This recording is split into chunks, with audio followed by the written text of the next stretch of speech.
মির্চি বাংলা অরিজিনালসের বিশেষ নিবেদন ক্রাইম কথা কথা কথা। হ্যালো, যা বলছি সেটা চুপচাপ শুনুন, বেশি প্রশ্ন করবেন না। আপনার স্বামী আমাদের হেফাজতে আছেন, 5 লক্ষ টাকা রেডি রাখুন। কে বলছেন? পুলিশে খবর দেওয়ার চেষ্টাও করবেন না।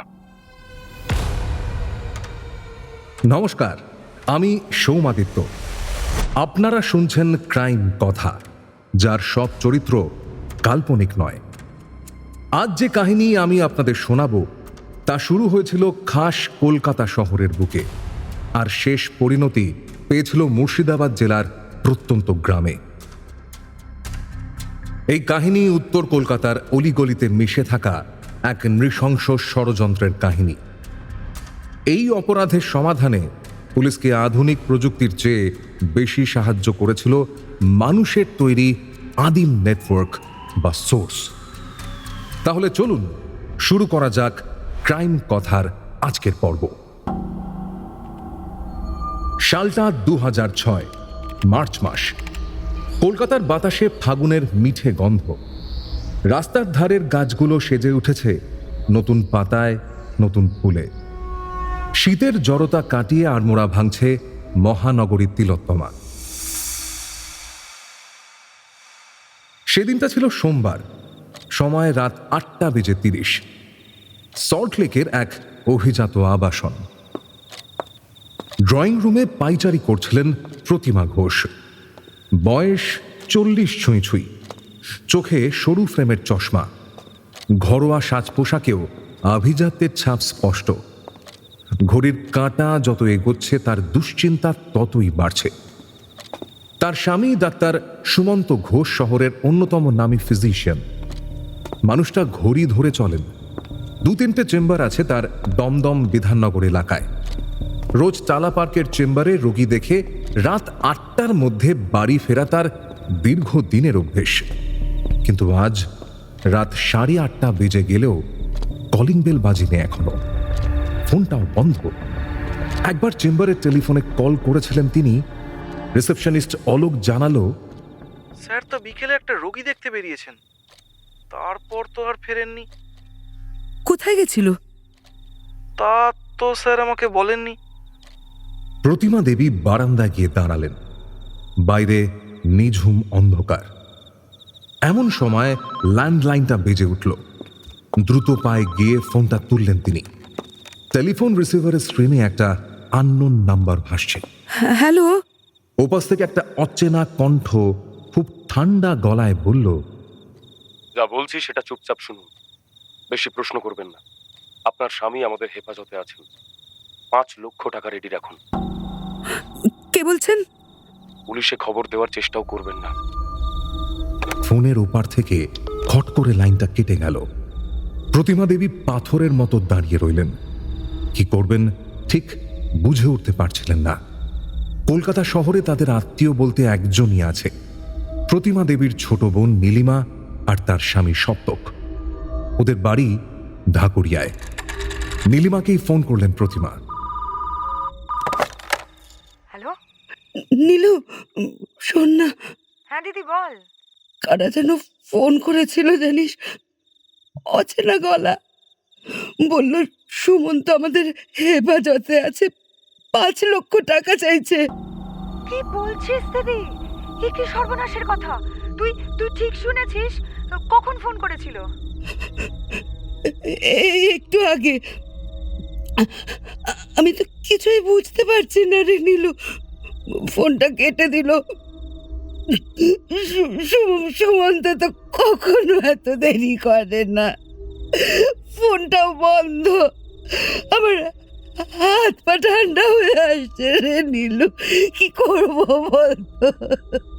তুই তুই শান্ত হ, তুই শান্ত হ দিদি, একদম প্যানিক করিস না। বাপি সোনা কোথায় রে? প্রতিমা আর সুমন্তর ছেলের নাম দেবমাল্য। বয়স বছর 6-7। নীলিমা ওকে আদর করে বাপি সোনা নামে ডাকে। প্রতিমা বললেন, কি করব একদম বুঝতে পারছি না, বল না। ভীষণ টেনশন হচ্ছে। তুই চিন্তা করিস না দিদি, তুই চিন্তা করিস না। দাঁড়া, আমি আর সপ্তক আসছি। টালা পার্কের দক্ষিণে একটা দোতলা বাড়ির নিচে ডাক্তার সুমন্ত ঘোষের চেম্বার। চেম্বারটা আদতে এক কামরার, মাঝখানে একটা কাঠের পার্টিশন দিয়ে ভাগ করা। বাইরের অংশে কিছু চেয়ার বেঞ্চি রাখা আছে। রোগীরা এসে এখানেই অপেক্ষা করে। অলোক ওদের নাম ঠিকানা লিখে নেয় প্যাডে। ঘরের ভিতরের দিকে বসেন ডাক্তার সুমন্ত ঘোষ। ভদ্রলোকের বয়স মধ্য 40। প্রায় প্রতিদিনই রোগীদের লম্বা লাইন পড়ে। ডাক্তার সুমন্ত মানুষটা একটু খিটখিটে মেজাজের বলে পরিচিত হলেও চিকিৎসার গুণে তার সুনাম ছড়িয়েছিল চারিদিকে। প্র্যাকটিসের দীর্ঘ সময়ে তিনি যেমন প্রচুর অর্থ উপার্জন করেছেন, তেমনি বহু মানুষকে সুস্থ করে পেয়েছেন ভগবানতুল্য সম্মান। সেদিন চেম্বারে খুব একটা ভিড় ছিল না। সিলিং ফ্যানটা ক্যাচ ক্যাচ শব্দ করে ঘুরছে। ডাক্তারবাবু একজন রোগীর সঙ্গে কথা বলছেন আর প্রেসক্রিপশন লিখছেন। ঘরের মধ্যে বসে ডক্টর সুমন্ত ঘোষ কি কথা বলতেন তা বাইরের ঘর থেকেও শোনা যেত। এমন সময় চেম্বারে ঢুকলো বছর 28-এর এক যুবক।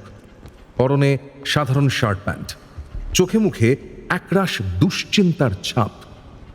অলোকের কাছে গিয়ে যুবক জিজ্ঞেস করল, ডাক্তারবাবু আছেন? হ্যাঁ আছেন, রোগী দেখছেন ভেতরে। একটু এমার্জেন্সি ছিল, ডাক্তারবাবুকে ডাকা যায়? দাঁড়ান দাঁড়ান, আর একজন লাইনে আছে, আমি ডাকছি, আপনি ওই চেয়ারে গিয়ে বসুন। আপনি বুঝতে পারছেন না, আমার ঠাকুমা খুব অসুস্থ। এক্ষুনি ওর সঙ্গে কথা না বললে দেরি হয়ে যেতে পারে।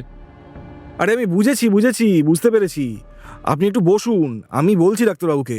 ঠিক আছে। মিনিট 10 বাদে যুবকের ডাক পড়ল ডাক্তারের ঘরে। ভিতরের ঘরে ঢুকলো যুবক। তাকে দেখে ডাক্তার সুমন্ত ঘোষ বললেন, হ্যাঁ এসো, বলো কি হয়েছে? ডাক্তারবাবু, আমার ঠাকুমা খুব অসুস্থ। পাড়ার ডাক্তার দেখে বলেছে এক্ষুনি বড় ডাক্তার দেখাতে হবে। আপনি না গেলে বুড়ি আজ রাত পার করতে পারবে না ডাক্তারবাবু। আচ্ছা আচ্ছা, ঠিক আছে ঠিক আছে, কি হয়েছে তোমার ঠাকুমা? খুব জ্বর ডাক্তারবাবু, 3 দিন ধরে বিছানায় পড়ে আছে, কিছু খেলেই বমি করে দিচ্ছে। আচ্ছা, তুমি একটু বাইরে ওয়েট করো, আমি রেডি হয়ে আসছি। আমার বাড়ি একদম কাছেই ডাক্তারবাবু, বেশি সময় লাগবে না। আচ্ছা আচ্ছা, ঠিক আছে ঠিক আছে, অত ঘাবড়িও না, আমি আসছি।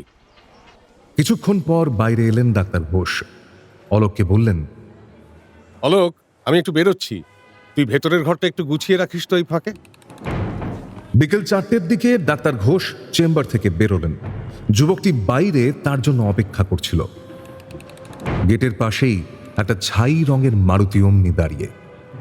গাড়ির কাঁচ কালো ফিল্মে ঢাকা। ড্রাইভার সিটে বসে আছে বছর 24-এর এক তরুণ। আরো 2টো ছেলে বসে আছে গাড়ির ভিতর। সুমন্ত বললেন, কই চলো, গাড়ি নিয়ে এসেছো? বাহ, ভালোই হয়েছে। কোথায় যেতে হবে চলো? এই তো সামনেই ডাক্তারবাবু, আপনি পেছনের সিটে বসুন না। সুমন্ত বসে পড়তেই গাড়িটা চলতে শুরু করলো। টালা পার্কের গলি পেরিয়ে কিছু দূর এগিয়ে গাড়িটা সোজা বিটি রোডের দিকে মুখ ঘোরালো। সুমন্ত ঘোষ একটু অবাক হলেন। তিনি জিজ্ঞেস করলেন, আরে এই রাস্তা দিয়ে কোথায় যাচ্ছ?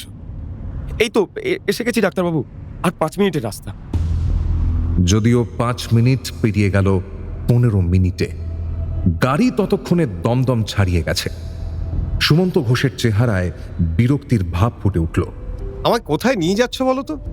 চুপচাপ বসুন ডাক্তারবাবু, আর একটা কথা বললে এই যে ছুরিটা দেখছেন, এটা সোজা আপনার পেটে ঢুকে যাবে। ডাক্তারবাবু দেখলেন বাবলুর হাতে একটা ধারালো ভোজালি। পাশে সিটে বসা ছেলেটাও ততক্ষণে সিটের নিচ থেকে একটা ছুরি বের করেছে। সুমন্ত ঘোষ মানুষটা খিটখিটে স্বভাবের হলেও যথেষ্ট সাহসী। তিনি বললেন, দেখো, এর ফল কিন্তু ভালো হবে না, আমি তোমাদের সব কটাকে পুলিশে দেব। ভালো হবে না মন্দ হবে সেটা আমরা বুঝবো ডাক্তারবাবু, আপনি চুপচাপ বসে থাকুন। গাড়ির মধ্যে অন্য যে ছেলে দুটো বসেছিল তাদের মধ্যে একজন দ্রুত হাতে ডাক্তার সুমন্ত ঘোষের মুখটা বেঁধে দিল। গাড়িটা তখন কলকাতার কোলাহল ছাড়িয়ে দ্রুত এগোচ্ছে। সদ্য জ্বলে ওঠা বিটি রোডের স্ট্রিট লাইটের আলোগুলো জানলার কাঁচের উপর দিয়ে ঝিলিক কেটে যাচ্ছে। ডাক্তারবাবু মুখ বাঁধা অবস্থায় গো গো শব্দ করছেন। ইতিমধ্যেই তার হাত পা দড়ি দিয়ে বেঁধে ফেলা হয়েছে। ছেলেগুলোর চেহারাতে চাপা উত্তেজনা। শহর কলকাতা তখন দারুণ ব্যস্ত। অফিস ফেরতা ভিড় ছড়িয়ে ছিটিয়ে পড়েছে সমস্ত রাস্তায়। সেই ভিড় পাশ কাটিয়ে ছুটে চলেছে ছাই রঙের মারুতি অমনি। সুমন্ত ঘোষ কিন্তু সহজে ভেঙে পড়লেন না। ছেলেগুলোর মধ্যে একজনকে তিনি এতক্ষণে চিনতে পেরেছেন, যে ছেলেটা গাড়ি চালাচ্ছে। তার চেম্বারের পাশে যে বাজার আছে, ওই বাজারে মাছের আঁশ ছাড়ায় ছেলেটা। নাম সম্ভবত জগাই। বাজারে গিয়ে দু একবার ওকে দেখেছেন উনি। ছেলেগুলো তখন নিজেদের মধ্যে কথা বলছে। ওদের কথা শুনেই সুমন্ত ঘোষের মনে হলো এরা কেউ পেশাদার ক্রিমিনাল হতে পারে না। যে বিষয় নিয়ে ওরা বচসা করছে তা টিপিক্যাল ক্রিমিনালরা কখনো করে না। জগাই গাড়ি চালাতে চালাতে জিজ্ঞেস করছে, এই মালটাকে নিয়ে কোথায় যাব আমরা? যে ছেলেটা ডাক্তারের চেম্বারে গেছিল সে বলল, মুর্শিদাবাদ। মুর্শিদাবাদের কোথায়? তো প্রশ্ন না করে চল তো, জায়গা ঠিক করা আছে, গেলেই দেখতে পাবি। শোন, যাওয়ার পথে কল্যাণীতে থামবি একবার, একটা কাজ আছে। এতক্ষণে গাড়িতে থাকা অন্য দুই যুবকের একজন বলল, এই কি কাজ তোর কল্যাণীতে? একে নিয়ে এইভাবে রাস্তাঘাটে থামলে বিপদ হতে পারে। ডাক্তারবাবুর বাড়িতে ফোন করতে হবে তো টাকার জন্য। একটি অপরাধ যখন ঘটে, কেবল অপরাধের ধরন আর তার শাস্তি নিয়ে আলাপ আলোচনা ছাড়াও একটা দীর্ঘ পর্যালোচনা হয় অপরাধীদের অতীত বা তাদের মনস্তত্ত্ব নিয়ে। কোথায় কবে ওই অপরাধের বীজ বপন হয়েছিল, কোন অতীতের অন্ধকার ফুঁড়ে বেরিয়ে এসেছিল অপরাধীদের গভীরে লুকিয়ে থাকা নৃশংস প্রেত, অনেক সময় তা অন্তরালে চলে যায়। সুমন্ত ঘোষের অপহরণ যারা করেছিল তারা কেউই পেশাদার ক্রিমিনাল ছিল না, কিন্তু তাদের প্রত্যেকের ছিল একটা দুঃসহ অতীত। আমি বলছি না যে এরা সবাই সমাজের অসমতার শিকার এবং সেই জন্যই এদের অপরাধ প্রবৃত্তি জেগে উঠেছিল। যে অপরাধী সে যে কোনো সময় যে কোনো পরিস্থিতিতেই সভ্যতার পক্ষে ক্ষতিকর। কিন্তু আমার কাজ আপনাদের গল্প শোনান। ফলে এই চারটে ছেলের অতীত জীবন যদি আপনাদের সামনে তুলে না ধরি, তাহলে গল্প অসম্পূর্ণ থেকে যাবে। এই অপরাধের প্রেক্ষাপট আসলে একদল যুবকের জীবনে তিলে তিলে জমা হওয়া অভাব, হতাশা আর অন্ধকারের গর্তে তলিয়ে যাওয়ার উপাখ্যান। টালা পার্কের পাশের ঘিঞ্জি বস্তি এলাকাটি যেন এক সমান্তরাল পৃথিবী, যেখানে সল্টলেকের মতো জৌলুস নেই, উত্তর কলকাতার বনেদিয়ানা নেই, নেই দক্ষিণ কলকাতার আধুনিক আভিজাত্য, আছে শুধু টিকে থাকার লড়াই। এই এলাকারই ছেলে বাবলু, বয়স 28-29। তার কাঁধের উপর তখন সমস্ত পরিবারের ভার। বাবলুর পরিবার একেবারে সচ্ছল না হলেও অভাবই ছিল না কোনোদিন। বাবলুর বাবা ওই এলাকারই এক পুরনো ট্রাক চালক, কিন্তু বছর দুয়েক আগে হঠাৎই লিভারের অসুখে আক্রান্ত হয়ে তিনি শয্যাশায়ী হলেন। যে মারুতি গাড়িটা ব্যবহার করা হয়েছিল ডক্টর ঘোষকে অপহরণ করতে, ওটা বাবলুরই গাড়ি, লোনে কিনেছিল, ওটাই চালাতো সে। বাবার চিকিৎসার বিশাল খরচ আর লোন নিয়ে কেনা গাড়িটার মাসিক কিস্তি, এই দুয়ের জাতাকলে পিষ্ট হয়ে যাচ্ছিল তার জীবন। বাড়িতে বাবার গোঙানি আর মহাজনের তাগাদা বাবলুকে মানসিকভাবে অস্থির করে তুলেছিল। বাবলুর জীবনে কোনো হিরো ছিল না, ছিল শুধু বেঁচে থাকার তাগিদ। সে দেখত তার হাড় ভাঙা খাটুনির পর যা আয় হয় তা দিয়ে বাবার একবেলার ওষুধও জোটে না। এই অর্থনৈতিক হাহাকারই তার ভেতরে প্রথম জন্ম দিয়েছিল এক ভয়ঙ্কর লোভের। বাবলু এই অন্ধকারের পথে একা ছিল না, তার ছায়া সঙ্গী ছিল জগন্নাথ, যাকে সবাই জগা বা জগাই বলে ডাকত। বছর 24-এর এই ছেলেটি উত্তর কলকাতার ধুলো বালি মেখে বেড়ে ওঠা এক অদম্য ফুটবলার। ময়দানের ছোট ক্লাবগুলোতে সে নজর কেড়েছিল তার ক্ষিপ্র গতির জন্য, কিন্তু ফুটবল খেলে পেট ভরে না। জগার বিধবা মা অন্যের বাড়িতে কাজ করে সংসার টানতেন। জগাকে তাই একরকম বাধ্য হয়েই টালা বাজারের এক কোণে বসে মাছের আঁশ ছাড়ানোর কাজ করতে হতো। সকালবেলা মাছের আঁশ আর রক্তের গন্ধ যখন জগার সারা শরীরে মাখামাখি হয়ে যেত, তখন তার মনে হতো এই জীবন থেকে মুক্তি পাওয়ার কি কোনো সহজ রাস্তা নেই। একদিন বাবলু আর জগা বস্তির পাশের নালার ধারে বসে বিড়ি টানছিল। হঠাৎ বাবলু বলল, জগা, বাজারে মাছের আঁশ ছাড়িয়ে কোনোদিন কিন্তু ভালো বুট জুতো কিনতে পারবি না। আচ্ছা, বড় কিছু ভাব। জগার দাঁত মুখ খিচিয়ে হেসে উঠল, বলল,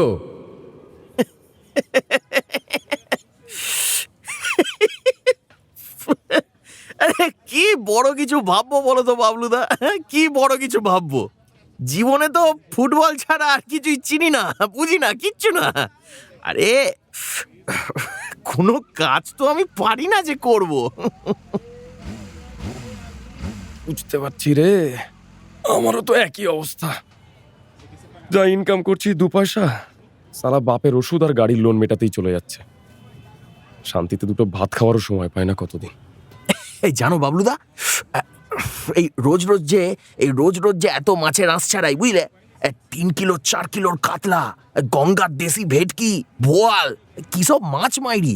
আর আমার বাড়িতে কি চাই জানো? তেলাপিয়া, চুনো মাছ, এইসব। আচমকা বিড়িটা ছুঁড়ে ফেলে শিরদাঁড়া টান টান করে দাঁড়ালো বাবলু। 2 হাত প্রসারিত করে আলস্য ভাঙল। তারপর তীক্ষ্ণ কণ্ঠে বলল, না, এভাবে আর চলতে পারে না রে।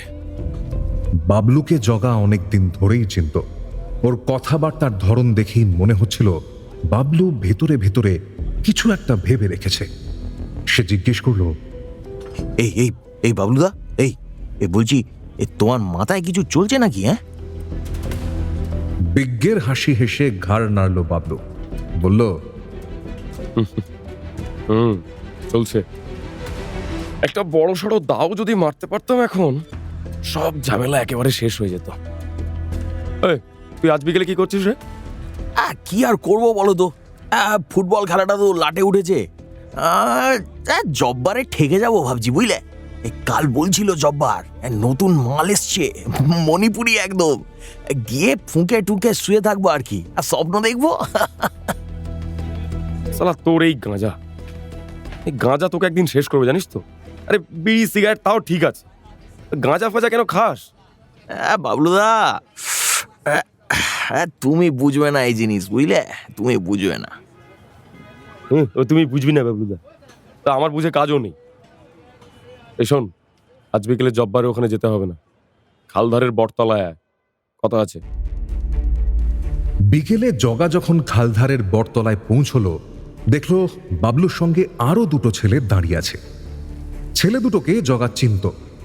ওদের বস্তিরই ছেলে, বিপুল আর সোমনাথ। বিপুল কাজ করতো এক চাউমিন কারখানায়। কারখানায় একবার আগুন ধরে গেছিল বছরখানেক আগে। আগুনের আঁচে বিপুলের ডান হাতের চামড়া ঝলসে যায়। লোকজনকে নিজের কুশ্রী রূপটা দেখাবে না বলে সেই থেকেই বিপুল সবসময় ফুলহাতা জামা পরে ঘুরত। আর সোমনাথ ছিল স্রেফ এক লক্ষ্যহীন যুবক, যে এক নিমেষে অনেক টাকার মালিক হতে চাইত। সোমনাথ জব্বারে থেকে সারাদিন ধরে গাঁজা ফুঁকত, আর লোকাল নেতাদের 2য় সারির সাগরেদ হয়ে গোলমাল লাগলে মারামারি করতে যেত। সোমনাথের নিজস্ব কোনো রাজনীতি ছিল না। যারা ওকে পয়সা দিয়ে ডাকত, ও সেই দলেরই ভিড় বাড়াতে যেত। এই 4টে ছেলেরই অভিন্ন শত্রু ছিল একটাই, দারিদ্র। একগাল হেসে জগা বলল, আরে সালা, ভাই তোরাও এখানে নাকি? সালা, এই তোর আসার সময় হলো? জগা জিভ কেটে বলল, সরি ভাই, মাইরি বলছি। দুপুরে খেয়ে না চোখটা একটু টেনে এসছিল, বুঝলি, তাই একটু লেট হয়ে গেল আর কি। এই বাবলুদা, নাও, এই কি বলবে বলো, এবার বলে ফেলো। এই, তুই ডাক্তার সুমন্ত ঘোষকে চিনিস? হ্যাঁ চিনি তো, আরে আমাদের পার্কের পাশেই চেম্বার। এই কেন বলো তো? বাবলু চারপাশটা দেখে নিয়ে চাপা গলায় বলল, মালটাকে তুলবো। তুলবে মানে? বাবলুদা, মজা করছো তুমি। বাবলুদা, তুমি ওই ইয়েগুলোর মতো না তো, মানে মেয়ে বাদ দিয়ে ছেলের পিছনে। আজলামো করিস না জগা, তুলবো মারবো মানে কিডন্যাপ করব। কিডন্যাপ? জগার চোখে মুখে জমা হলো এক সমুদ্র বিস্ময়। ওকে চুপ থাকতে দেখে বাবলু বলল, হ্যাঁ, মালটার প্রচুর টাকা রে। 2-3 লাখের মতো গোছাতে পারলে আমাদের লাইফ সেট। এই যদি পুলিশে খবর দেয়? দিলে দেবে, তার আগে আমরা টাকা নিয়ে পকার পার। আপনাদের মনে হয়তো প্রশ্ন জাগছে, হাজারো মানুষের ভিড়ে তারা কেন ডাক্তার সুমন্ত ঘোষকেই বেছে নিল? এর উত্তর লুকিয়েছিল সুমন্ত ঘোষের দৈনন্দিন জীবনযাপনে।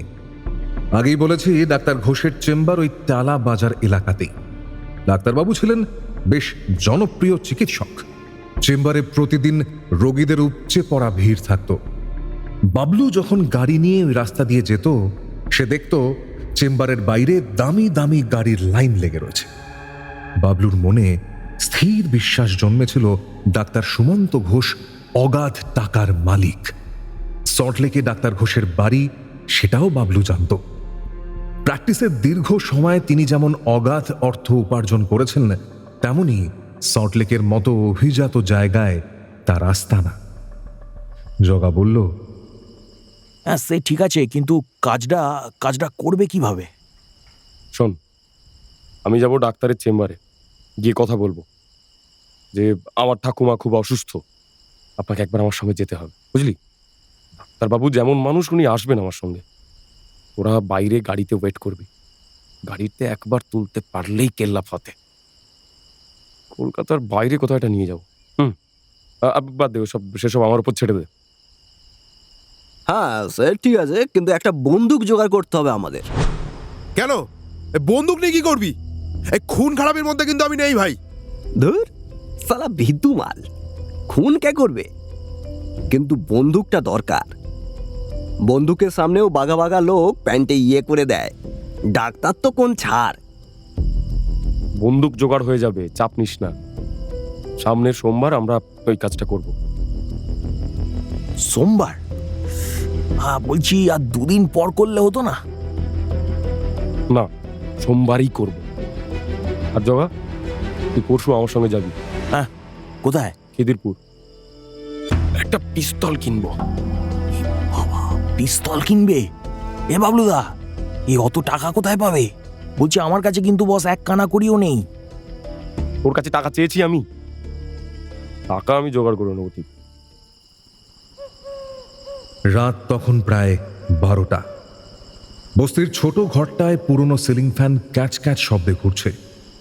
ঘরের এক কোণে একটা পাতলা কাঁথা গায়ে জড়িয়ে শুয়েছিলেন বাবলুর মা সোনালী দেবী। বছর 50-এর মহিলা, স্বামীর অসুখের দুশ্চিন্তায় নিজেই শুকিয়ে অর্ধেক হয়ে গেছেন। বাবলু আলতো করে হাত রাখলো ওর মায়ের কাঁধে, বলল, মা, ঘুমিয়েছ? ধীরে ধীরে চোখ মেললেন সোনালী। চোখের নিচে গভীর কালো ছাপ, মুখটা শুকিয়ে আমের পাতার মতো খসখসে হয়ে গেছে। সোনালী বললেন, না রে, ঘুম আসছে না। দেখছিস তো তোর বাবার কাশিটা আজ আরো বেড়েছে রে। দেখ না, কিছু টাকা যদি জোগাড় করতে পারিস, একটু ভালো ডাক্তার দেখাতাম রে। হ্যাঁ মা, সেই চেষ্টাই করছি, তুমি চিন্তা করো না। আমি একটা জিনিস ভেবেছি, ওই জন্যই তোমাকে ডাকলাম কথাটা বলতে। কি ভেবেছিস বল? কাঁথা সরিয়ে উঠে বসলেন সোনালী। ঘরের ওপাশে একটা চৌকিতে আধমরা হয়ে ঘুমোচ্ছে বাবলুর বাবা। সারাদিন এত ওষুধ খেতে হয় যে একবার ঘুমিয়ে পড়লে আর চৈতন্য থাকে না। বাবলু মেঝেতে বসে পড়ল। একটা দীর্ঘশ্বাস ফেলে সে বলা শুরু করলো তার সাজানো মিথ্যে কাহিনী। দেখো মা, বাবার চিকিৎসা আর গাড়ির কিস্তি মেটাতে গিয়ে আমাদের অবস্থা কি হয়েছে তা তো তুমি নিজের চোখেই দেখছো। এভাবে চলতে থাকলে আর কদিন পর আমাদের পথে বসতে হবে।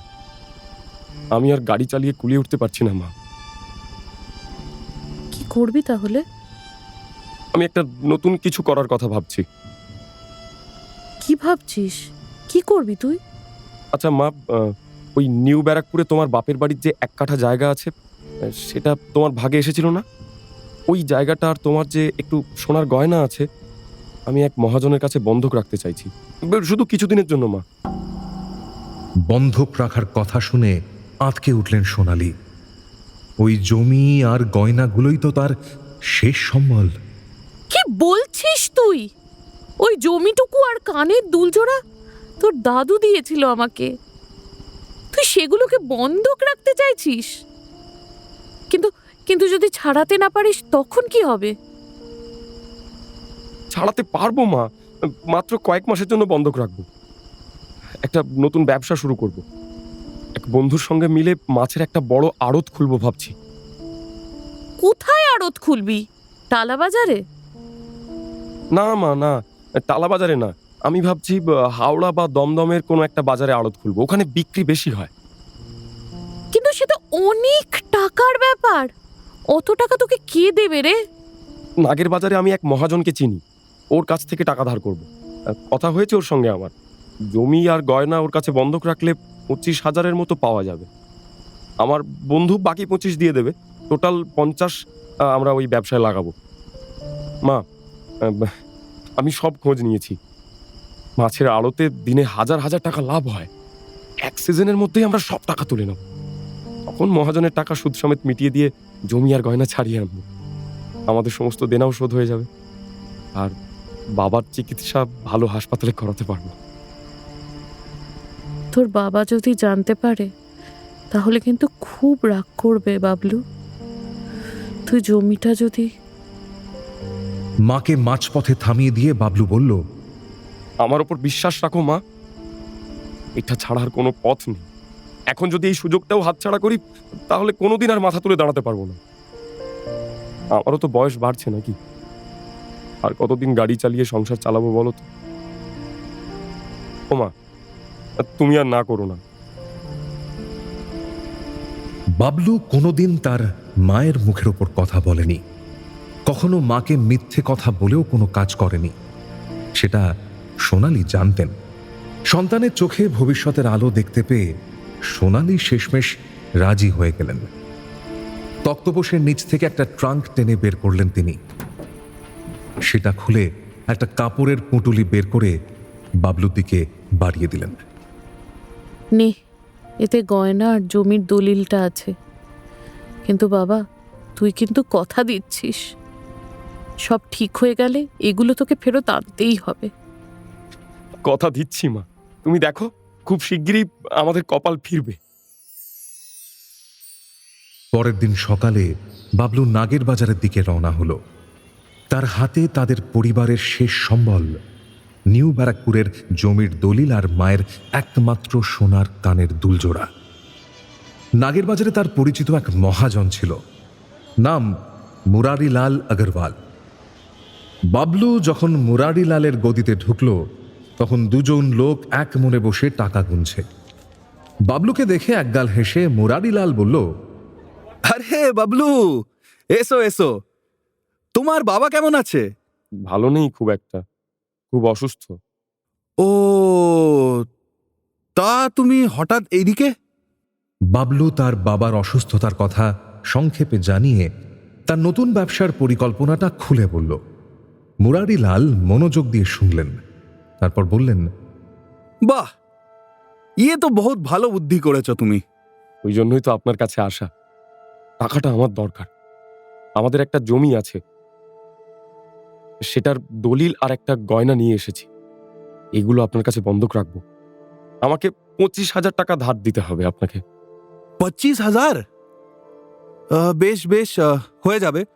ইন্টারেস্ট দিতে হবে কিন্তু, এখন বাজার বেশ টান টান চলছে। জানি জানি, সুদ তো দিতেই হবে। তা বলুন কত কি সুদ রাখবেন? ব্যবসার লাভ হলেই আমি আপনার টাকা ফিরিয়ে দেবো।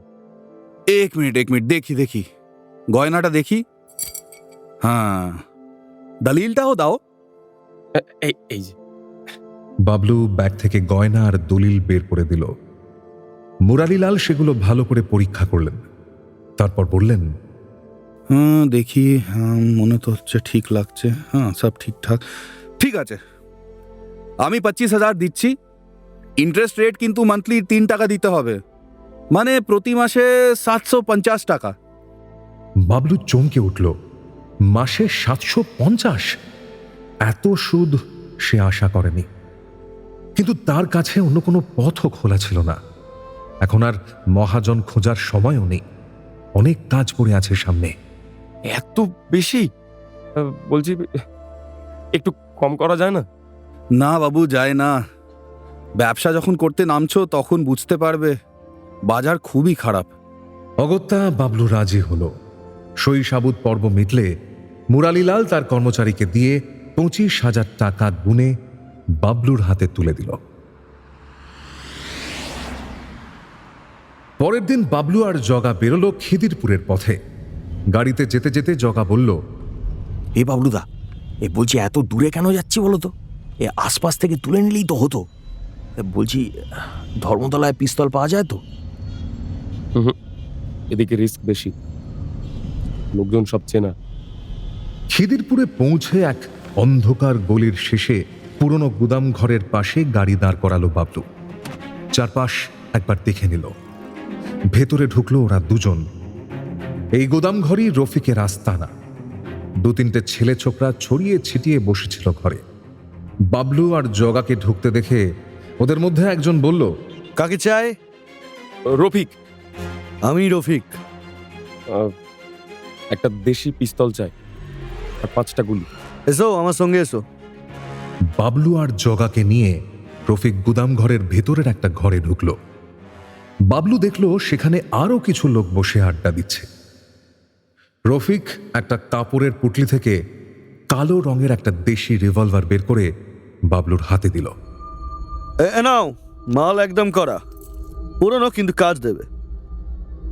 দাম কত? 5,000, আর 5টা গুলি আরো 500। পিস্তলটা নেড়ে চেড়ে দেখতে দেখতে বাবলু জিজ্ঞেস করলো, কাজ করবে তো ঠিকঠাক? মানে গুলি ফুলি ফসকে যাবে না তো? আমার মাল খারাপ বেরোয় না, কিন্তু আনাড়িদের হাতে সবই খারাপ হয়ে যায়। 5টা গুলি তো নিচ্ছ সঙ্গে, টেস্ট করে দেখো, যদি খারাপ বেরোয় ফেরত দিয়ে আসবে। বাবলু পকেট থেকে 5,500 টাকা বের করে রফিকের হাতে তুলে দিল। তার কাছে এখন রইল আরো 20,000 টাকা। এই টাকা দিয়েই অপহরণের বাকি কাজটা মেটাতে হবে। ওরা পিস্তল নিয়ে বেরিয়ে আসার পথে রফিক বলল, এই শোনো শোনো, সাবধানে রেখো, আর ধরা পড়ে যদি আমার নাম বলেছ, সালা মেরে গঙ্গায় ভাসিয়ে দেবো। না না, চাপ নিও না, তোমার নাম আমি বলবো না, চাপ নেই। বাবলু আর জগা দ্রুত গাড়িতে উঠে পড়ল। এসব জায়গা থেকে যত তাড়াতাড়ি বেরিয়ে যাওয়া যায় ততই মঙ্গল। গাড়িতে ফিরতে ফিরতে জগা বলল, এ বাবা, এ মোটে 5,000 টাকায় পিস্তল চলে এলো। এবার কাজটা ভালোই ভালোই মিটলে হয়, তাহলে আর আমাদের পিছনে ফিরে তাকাতে হবে না। তোকেও আর মাছের আঁশ ছাড়াতে হবে না, আর গাড়ির লোনের জন্য আমাকেও ছোটাছুটি করতে হবে না। অন্ধকার তখন বেশ গাঢ় হয়ে ঘিরে ধরেছে বিটি রোডের চারপাশ। ছাই রঙের মারুতি ধুলো উড়িয়ে উত্তর দিকে ছুটে চলেছে। গাড়ির ভেতরে একটা ভ্যাপসা গন্ধ, ঘাম, সস্তার সিগারেট আর অজানা আতঙ্কের মিশেল। ডাক্তার ঘোষ মাঝখানে বসে আছে। তার দুপাশ থেকে বিপুল আর সোমনাথ তাকে আষ্টে পৃষ্ঠে চেপে ধরে রেখেছে।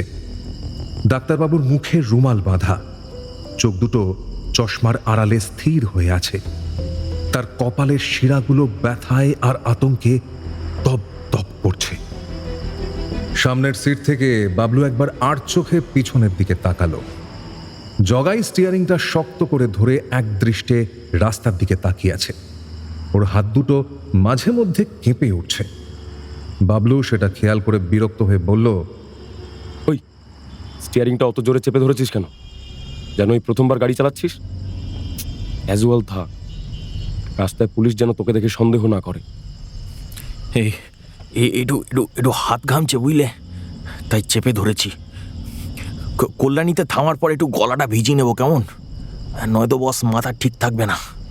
ধুর শালা, ভয় পাচ্ছিস কেন? আমরা কি মার্ডার করতে বেরিয়েছি নাকি? চিল থাক, শান্ত থাক। বাবলুর কথা শেষ হলে পিছন থেকে বিপুল বলল, এই আমিও একটু ভেজা ওরে, খুব গা গরম লাগছে। টেনশন নিও না গুরু, টেনশন নিও না, পুরো বোতল সঙ্গে আছে, সব ঠিক হয়ে যাবে। বাবলু এবার পিছন ফিরে ডাক্তারবাবুর দিকে তাকালো। ওর মুখের রুমালটা ইশারায় খুলতে বলল বিপুলকে। রুমালটা সরাতেই ডাক্তারবাবু জোরে জোরে হাঁফাতে শুরু করলেন। কয়েক সেকেন্ড সময় নিয়ে ফুসফুসে বাতাস ভরে নিয়ে তিনি খাকারি দিয়ে পরিষ্কার গলায় বললেন, এই শোন, তোরা যেটা করছিস তার ফল কিন্তু ভালো হবে না বলে দিচ্ছি। কি চাস তোরা? হ্যাঁ, আমাকে চিনিস? কলকাতা পুলিশের বড় বড় অফিসারদের সঙ্গে আমার ওঠা বসা, সেটা জানিস? এই রাখুন তো আপনার কলকাতা পুলিশ, আমরা এখন কলকাতার বাইরে, তাই কোনো চাপ নেই বস। আরে ডাক্তারবাবু, আপনি তো রোজ কত বড় বড় রোগ সারান লোকের, এবার আমাদের অভাবের রোগটা একটু সারিয়ে দিন না। মানে? ঠিক ঠিক করে হেসে জগা বলল, রে ডাক্তারবাবু, এত সহজ মানে বুঝতে পারছেন না? আপনাকে ডাক্তার কে বানিয়েছে? কথাটার উত্তর দিতে গিয়ে এক সেকেন্ড একটু থামলেন ডাক্তার ঘোষ, তারপর বললেন, দেখ আমার এই এই এই এই, তুই তুই তুই টালা বাজারে মাছের আঁশ ছাড়াস না? সুমন্তর কথা শুনে মুহূর্তের মধ্যে জগার মুখটা শুকিয়ে গেল। কেঁপে উঠল স্টিয়ারিং এর উপরে রাখা হাত। ভীরু চোখে একবার বাবলুর দিকে তাকালো সে। বাবলুর নিরুত্তাপ দৃষ্টি রাস্তার উপর নিবদ্ধ। ঢোক গিলে জগা বলল, কোন টালা বাজার? কেন? আমার চেম্বারের পাশে। তোকে আমি এক দুবার দেখেছি মনে হচ্ছে। হ্যাঁ, তুই তো ভোলার মাছের দোকানের পাশে বসিস, ওখানেই দেখেছি। সুমন্ত ঠিকঠাক ঠাউর করতে না পারলেও বাকিরা বুঝতে পারল যে জগা ভয় পেয়েছে। বিপুল ডাক্তারকে একটা ধমক দিয়ে বলল, এই রাখুন তো ডাক্তারবাবু, একদম ভাট বকবেন না। এই প্রচুর টাকা কামিয়েছেন জীবনে, এবার তো কিছু ছাড়তে হবে নাকি? কত টাকা চাও তোমরা বলো আমাকে। চলো আমার বাড়ি চলো, আমি দিয়ে দিচ্ছি। হ্যাঁ, আমরা আপনার বাড়ি যাই আর পুলিশে আমাদের জেলে নিয়ে যাক। আমরা ভালো করে জানি আপনাদের মতো লোকেদের থেকে কি করে টাকা বের করতে হয়। ঠিক আছে? ডাক্তারবাবু, বেশি কথা না বাড়িয়ে আপনার ঘরের ফোন নম্বরটা বলুন। খামোখা দেরি করলে আমাদের মাথা কিন্তু গরম হয়ে যাবে। তখন আর মিষ্টি কথায় কাজ হবে না। কথা শেষ করে বাবলু পকেট থেকে তার দেশি রিভলভারটা বের করে খুব আলতো করে ডাক্তারবাবুর উরুতে রাখল।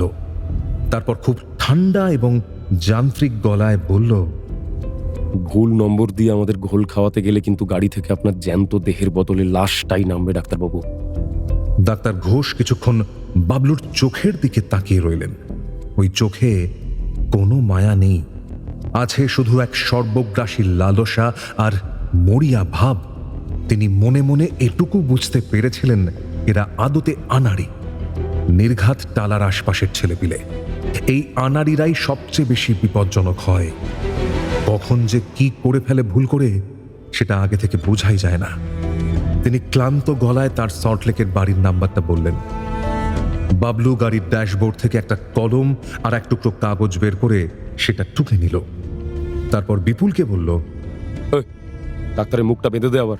না না, মুখ বাঁধার দরকার নেই, আমি চিৎকার করবো না। আমার হাঁপানির সমস্যা আছে, মুখ বাঁধলে আমার নিঃশ্বাস নিতে কষ্ট হয়। কি দারুণ বুদ্ধি আপনার ডাক্তারবাবু। আপনার মুখ খোলা রাখলে সুযোগ পেলে আপনি চিৎকার করবেন না। এত লালা ভুলা আমরা নই, ঠিক আছে? আবার মুখ বেঁধে দেওয়া হলো সুমন্তর। বাবলু তাড়া দিল জগাকে, স্পিড বাড়া, অনেক কাজ বাকি আছে এখনো, স্পিড বাড়া। শহরতলি ছাড়িয়ে অনেক দূরে চলে এসেছে ওদের গাড়ি। বিটি রোডের ব্যস্ততা কমে এসেছে। কল্যাণীর বি ব্লকের নির্জন রাস্তার এক কোণে গাড়িটা দাঁড় করালো জগাই। সামনেই একটা পিসিও বুথ দেখা যাচ্ছে। বাবলু পকেট থেকে খুচরো টাকা বের করতে করতে নেমে গেল। যাওয়ার আগে বিপুল আর সোমনাথকে শাসিয়ে গেল, খবরদার, বুড়ো যেন আর কোনো শব্দ না করে। যদি বেচাল দেখিস, সোজা গলা নামিয়ে দিবি। বুথে ঢুকে বাবলু নাম্বারটা ঘোরালো। সল্টলেকের বাড়িতে তখন ডাক্তারবাবুর স্ত্রী প্রতিমা দেবী দুশ্চিন্তায় পায়চারি করছেন। ফোনের রিং বাজতেই তিনি হন্তদন্ত হয়ে রিসিভার তুললেন। এর পরের ঘটনাটুকু আপনাদের আগেই বলেছি। কথা শেষ করে পিসিও থেকে বেরিয়ে এলো বাবলু। জগা তখন গাড়ির বনেটের উপর বসে মদ গিলছে। বাবলুকে দেখে একগাল হেসে জগাই বলল, কাজ তো শেষ গুরু। হ্যাঁ একদম, বলে দিয়েছি 5 লাখ রেডি রাখতে। গুরু টাকা নিয়ে কোথায় আসতে বললে? জগার প্রশ্নের উত্তর দিতে গিয়ে জিপ কেটে দাঁড়িয়ে পড়ল বাবলু। বলল, ওটাই তো বলতে ভুলে গেলাম রে। দাঁড়া দাঁড়া, আবার ফোন করতে হবে।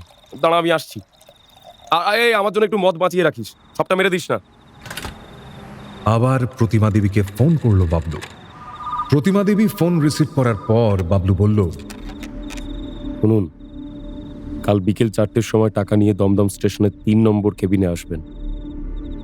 আর হ্যাঁ, যে টাকা আনবে সে যেন পকেটে একটা বড় লাল গোলাপ ফুল গুঁজে রাখে। গোলাপ ফুল না দেখলে কিন্তু আমরা টাকা নেব না, আর ডাক্তারবাবুও ফিরবেন না। শুনুন, আমি আমার স্বামীর সঙ্গে একবার কথা বলতে চাই প্লিজ। ও সুস্থ আছে তো? একদম ঝাক্কাস আছেন, কিন্তু কাল যদি টাকাটা না দেন তাহলে কতটা ভালো থাকবেন সেটা তো আর বলা যায় না। ফোনটা খট করে রেখে দিয়ে বাবলু দ্রুত পায়ে বেরিয়ে পড়ল। অর্ধেক কাজ মিটেছে, এবার বাকি অর্ধেক। ক্রাইম কথা এর আগে আপনাদের রাহুল গুপ্তা অপহরণের কাহিনী শুনিয়েছি।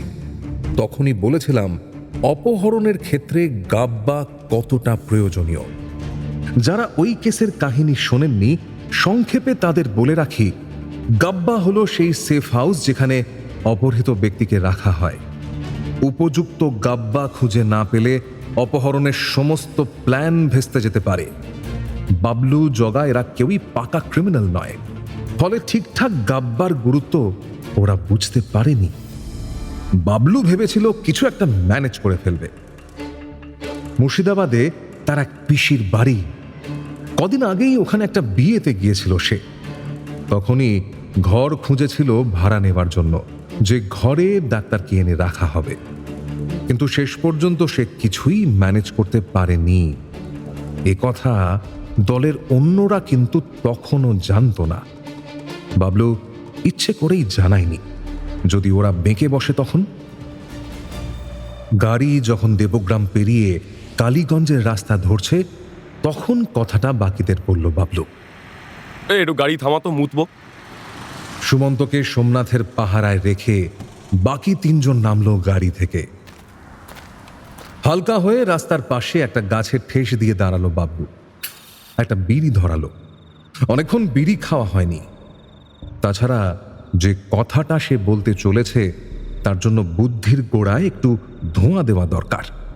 কালীগঞ্জের কাঁচা রাস্তার রাত তখন বেশ গভীর। আকাশ জুড়ে থালার মতো চাঁদ, তার ফ্যাকাশে আলোয় চারপাশের গাছগুলোকে বড় অশরীরী লাগছে। বাবলু বিড়িটা রাস্তার উপর ছুঁড়ে ফেলে জগা আর বিপুলের দিকে এক পলক তাকালো। তার চোখে অস্থিরতা স্পষ্ট। সে বলল, ঘর পাইনি। কথাটা শুনেই জগার মুখটা হাঁ হয়ে গেল, যেন সে কথাটা ঠিকঠাক শুনতে পায়নি। বিপুল প্রথমে ভেবেছিল বাবলু ফাজলামো করছে। কি বলছিস রে? ঘর পাসনি মানে? তুই না বললি তোর পিসির বাড়ির কাছে সব ঠিক করে রেখেছিস? অনেক খুঁজেছি কিন্তু কোথাও পাইনি। বিপুলের মাথায় তখনও গাঁজার ঘোর লেগে আছে। সে দুপায়ে গিয়ে সে বাবলুর শার্টের কলার খপ করে ধরে ফেলল। তার চোখ দুটো রক্তবর্ণ। মজা করছিস আমার সঙ্গে? এত দূর একটা লোককে কিডন্যাপ করে নিয়ে এলাম আর তুই বলছিস ঘর পাসনি? এই জন্য আমি সোমনাথকে আগে থেকে সাবধান করেছিলাম, এ মালটার কোনো ব্রেনই নেই। কেন যে এলাম সারা তোর সঙ্গে নাচতে নাচতে? বাবলুর চোখ জোড়া সরু হয়ে গেল। সে বিপুলের হাতটা সপাটে ঝেড়ে ফেলে দিল। হিস হিস করে সে বলল, ছাড়, কলার ধরবি না বিপুল। বুদ্ধি কার আছে কার নেই সেটা সবাই জানে। ঘর আমি ম্যানেজ করতে পারিনি স্বীকার করছি, কিন্তু আমি অনেক খুঁজেছি, অনেক। কোনো ঘর ফাঁকা নেই। আর যা আছে অপরিচিত কাউকে ভাড়া দেবে না বললো, তা আমি কি করব? জগা ওদের থামাতে চাইল। সে দেখল পরিস্থিতি খুব দ্রুত হাতের বাইরে চলে যাচ্ছে। বস বস বস, থামো তোমরা, থামো। বলছি এখন ঝগড়া করার সময় নয়। ডাক্তার গাড়িতেই বসে আছে, যদি শুনতে পেয়ে যায়, যদি তারপর চেঁচায়, গুরু কি হবে ভেবে দেখেছো? ঝগড়া করছে। সেটা ওই গাড়লটাকে বোঝা। আমি তো ঠান্ডা মাথায় ভাববো বলেই গাড়ি থেকে নামলাম। না, কিছু একটা ভেবে বের করতে হবে আমাদের। জগা করুণ চোখে তাকালো বাবলুর দিকে, বলল, এ বাবলুদা, এখন কি হবে বলো তো বাবলুদা? কিছুই বুঝতে পারছি না, গাড়ি নিয়ে কোথায় যাব আমরা সে কিছুই বুঝতে পারছি না। বাবলু হতাশভাবে নিজের চুলগুলো খামচে ধরল। তার চোখ দুটো অন্ধকারেও সাপদের মতো জ্বলছে। আর কোথায় যাব? মুর্শিদাবাদে যেতে হবে আমাদের। রাতের মধ্যেই কিছু একটা ব্যবস্থা করতে হবে।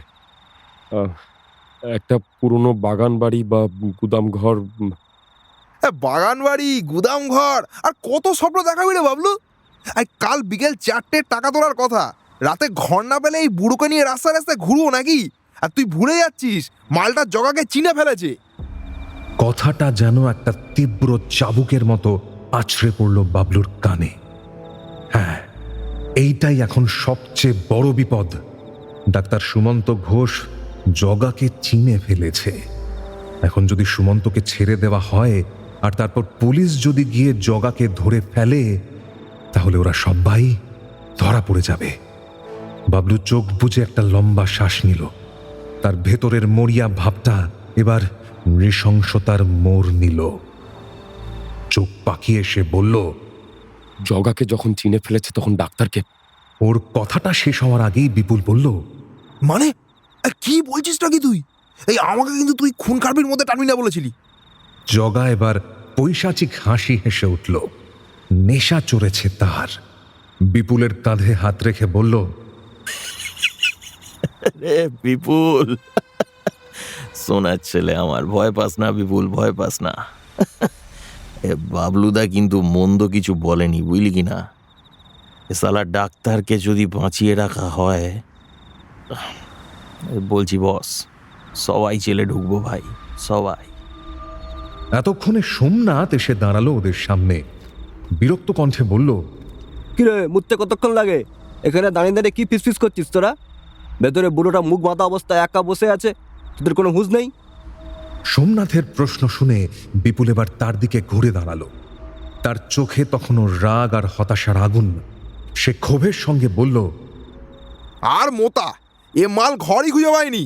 তুই তো গাঁজা ফুকে আছিস, দুনিয়ার কোনো খবর রাখিস না। কাল বিকেল 4টে টাকা তোলার কথা, আর বাবলু বলছে থাকার জায়গাও ম্যানেজ করতে পারেনি। সোমনাথের ফ্যাকাশে মুখটা এবার আতঙ্কে সাদা হয়ে গেল। তার নেশা যেন এক নিমেষে উড়ে গেল। কি বলছিস? ঘর পাসনি? তাহলে ডাক্তারবাবুকে এত দূরে নিয়ে এলাম কেন আমরা? তুই না বলেছিলি তোর পিসির বাড়ি ওইদিকে সব ঠিক করে রেখেছে?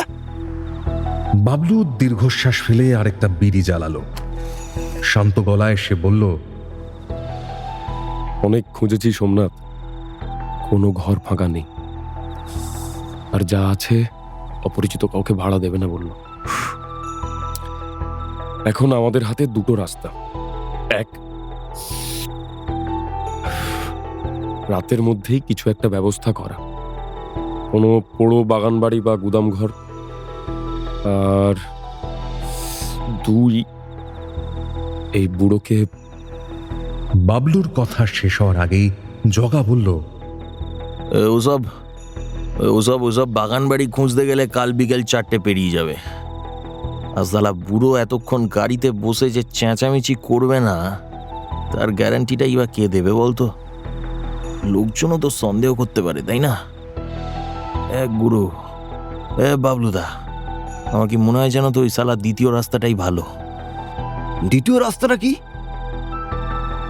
ডাক্তারবাবু আমাকে চিনে ফেলেছে, বুঝলি? টালা বাজারে মাছের আঁশ ছাড়াতাম, সেটা সে ধরে ফেলেছে। এখন যদি টাকা নিয়ে ওকে ছেড়ে দেওয়া হয়, ও কি চুপ করে থাকবে? শালা সোজা থানায় গিয়ে আমাদের নাম বলে দেবে। তারপর তারপর পুলিশ শালা একে একে এক এক করে আমাদের ধরবে, শেষ করে দেবে। খতম ওখানেই ভাই। ঠিক বলেছিস জগা, এইটাই এখন সবচেয়ে বড় বিপদ। টাকা না পেলে আমাদের অভাব ঘুচবে না, কিন্তু ডাক্তারকে ছেড়ে দিলে আমরা সোজা জেলে ঢুকবো।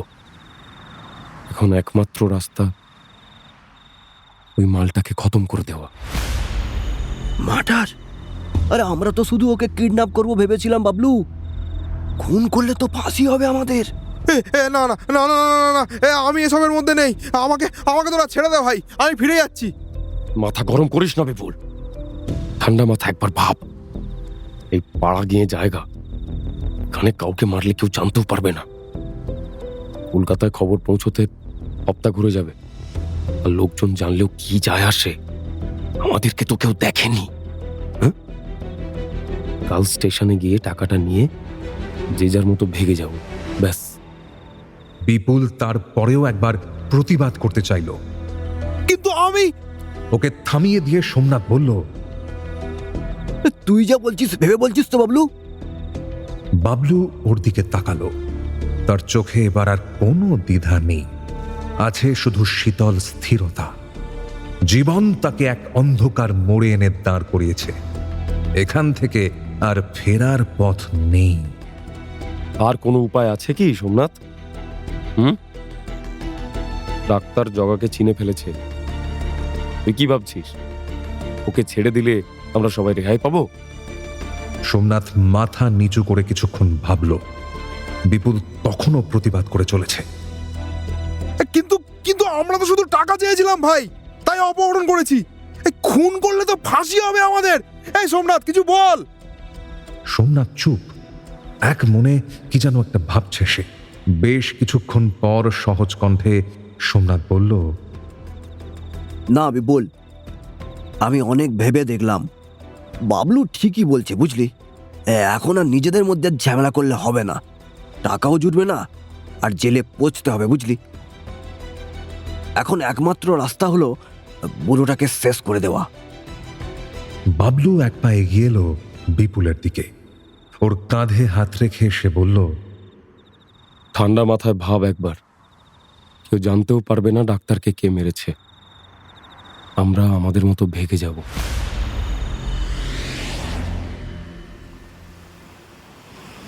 ভোর রাত থেকেই ময়ূরাক্ষী নদীর চরে এক নিস্তব্ধ হাহাকার জমেছিল। ফাল্গুনের হালকা কুয়াশা নদীর বুকে চাদরের মতো লেপ্টে আছে। সেই কুয়াশা ভেদ করে পূব আকাশে যখন রক্তের মতো লাল আভা ফুটল, তখন বালির উপর পড়ে থাকা একটা মানুষের দেহ যন্ত্রণায় শেষবারের মতো কেঁপে উঠল। ডাক্তার সুমন্ত ঘোষ। হাত পা নাইলনের দড়িতে আষ্টে পৃষ্ঠে বাঁধা, গলার নলিটা অমসৃণ এবং নৃশংসভাবে কাটা। বালির প্রতিটি কণা ভিজে গেছে তার রক্তে। প্রতিটি নিঃশ্বাসের সাথে ভয়ানক ঘো ঘো শব্দ বেরোচ্ছিল তার কাটা গলার ভেতর থেকে। প্রায় 10 ঘন্টা ধরে যমদূতের সাথে লড়ছিলেন ডাক্তার সুমন্ত ঘোষ, কিন্তু নির্জন চরের এই হাড় কাঁপানো একাকিত্বে তার আর্তনাদ শোনার মতো কেউ ছিল না। সকাল তখন প্রায় 6:30। মালিয়ান্দি গ্রামের কয়েকজন জেলে নদীর ঘাটে আসতেই থমকে দাঁড়ালো। দূর থেকে মনে হয়েছিল বুঝি কোনো পশুর দেহ পড়ে আছে, কিন্তু কাছে যেতেই শিউরে উঠল তারা। ওরে মাদাই, এই দেখ দেখ, ওরা মানুষ নাকি? এই চ দেখিনি। সর্বনাশ, তো জ্যান্ত মানুষ। ওরে বাবা, তো গলা কেটে ফেলে রেখে গেছে। কিছুক্ষণের মধ্যেই গ্রাম ভেঙে মানুষ ভিড় করল নদীর চরে। রক্তে মাখা বালির ওপর পড়ে আছে একটা চশমা আর একটা ভোজালি। মানুষজন চেঁচামেচি শুরু করলে ডাক্তারবাবু চোখ মেলার আপ্রাণ চেষ্টা করলেন। থানায় খবর পাঠানো হলো সঙ্গে সঙ্গে, কিন্তু পুলিশের জিপ যখন পৌঁছল ততক্ষণে আরো 1 ঘন্টা পেরিয়ে গেছে। এই দীর্ঘ সময় ধরে কোনো চিকিৎসা ছাড়াই পড়ে রইলেন মুমূর্ষু সুমন্ত ঘোষ। পুলিশের এত দেরি হওয়ায় রাগে ফেটে পড়ল গ্রামের লোকজন। পুলিশ ঘটনাস্থলে পৌঁছতেই তারা রেড়ে করে উঠল। এতক্ষণে সময় হলো আপনাদের? 2 ঘন্টা আগে খবর দিচ্ছি, তখনও নিঃশ্বাস পড়ছিল। এখন কি মরা মুখ দেখতে এলেন নাকি? আরে বাবা, রাস্তার যে অবস্থা, আসবো কি করে তাড়াতাড়ি? সরুন সরুন, দেখি সরুন, কাজ করতে দিন আমাদের। ভিড় করবেন না একদম। লোকটা যদি মরে তাইলে আপনারা দায়ী থাকবেন। চাপা বিক্ষোভের মাঝে পুলিশ আধমরা দেহটিকে তুলে স্থানীয় হাসপাতালে নিয়ে গেল, কিন্তু ততক্ষণে শরীর থেকে প্রচুর রক্ত বেরিয়ে গেছে। হাসপাতালের বেডে ডাক্তার সুমন্ত ঘোষের মৃত্যুর সঙ্গে লড়াই তখন শেষ পর্যায়ে। তিনি বিড়বিড় করে কিছু বলার চেষ্টা করছিলেন। ডিউটি অফিসার তার মুখের কাছে এগিয়ে গিয়ে বললেন, শুনতে পাচ্ছেন দাদা? শুনতে পাচ্ছেন? আপনার নাম কি? বাড়ি কোথায়? সুমন্ত ঘোষ।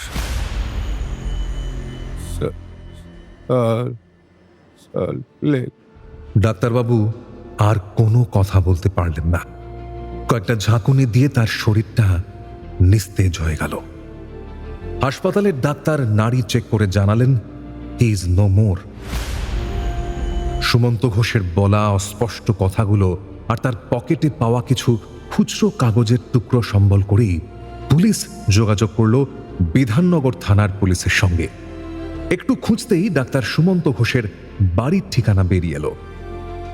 সুমন্ত ঘোষ কলকাতার মানুষ হলেও খুনটা ঘটেছিল কলকাতার বাইরে, ফলে কেস চলে গেল সিআইডির হাতে। সেদিন দুপুরেই রাজ্য পুলিশের হমিসাইড সেকশনের একটি দল পৌঁছল ডক্টর ঘোষের সল্ট লেকের বাড়িতেই। প্রতিমা দেবী তখন ফোনের সামনেই পাথরের মতো বসেছিলেন। যদি আবার কোনো ফোন আসে, কাল রাত থেকেই তার নাওয়া খাওয়া বন্ধ। নীলিমা দিদিকে জড়িয়ে বসে আছে।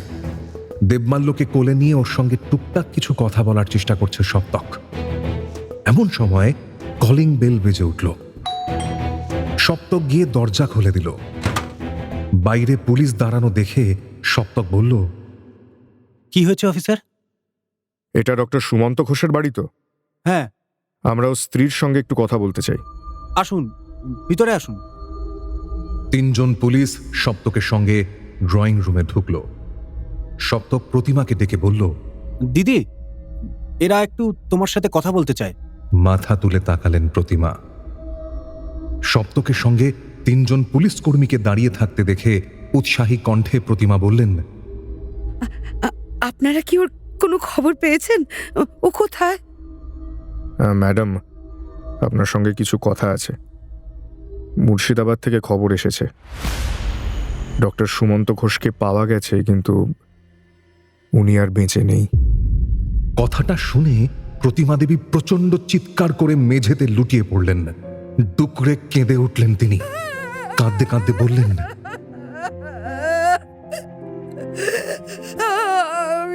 আমি তো টাকা দিতে চেয়েছিলাম, তাহলে ওরা ওকে মেরে ফেললো কেন?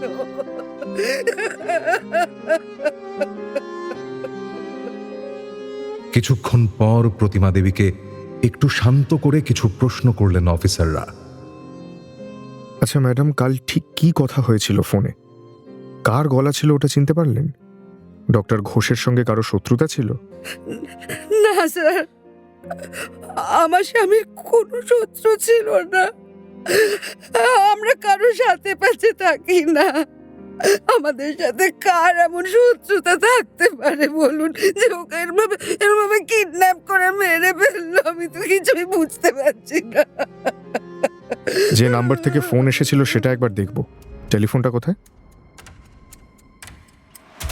টেলিফোনের কল হিস্ট্রি ঘেঁটে নাম্বারটা বের করলো সিআইডি অফিসাররা। তারপর সেটা পাঠিয়ে দিল ভবানী ভবনে। বিকেলের মধ্যেই খবর এলো নাম্বারটা কল্যাণীর বি ব্লকের একটা পিসিওর।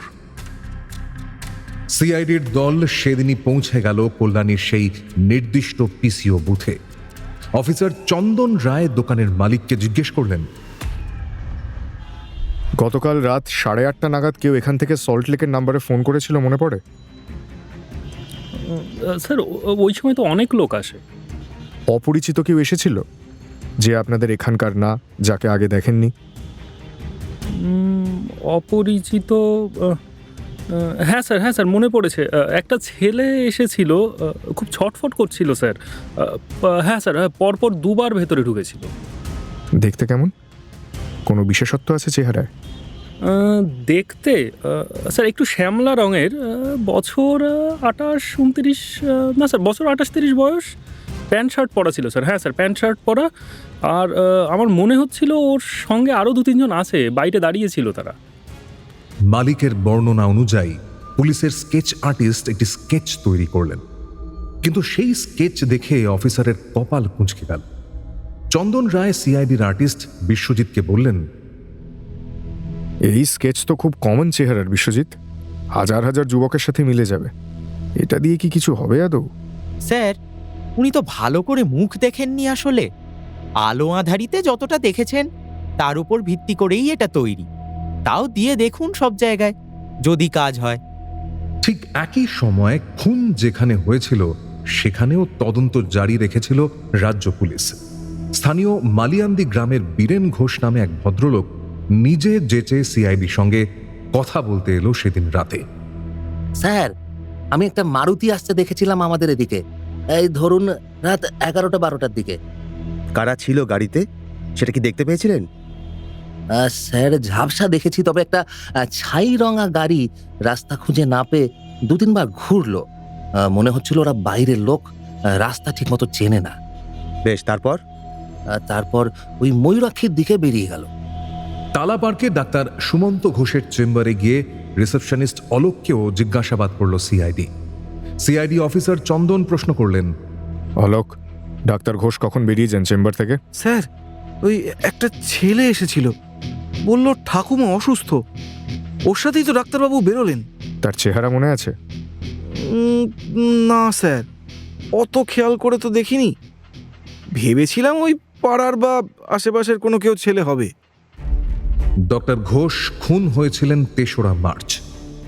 2 দিনের মধ্যে সমস্ত তদন্ত শেষ করে ফেলল সিআইডি, কিন্তু তদন্তে তেমন কোনো জোরদার ক্লু মিলল না। পিসিও মালিকের দেওয়া সেই অস্পষ্ট স্কেচ নিয়ে পুলিশ বিভিন্ন জায়গায় হানা দিল, কিন্তু তাও কোনো হদিশ পাওয়া গেল না।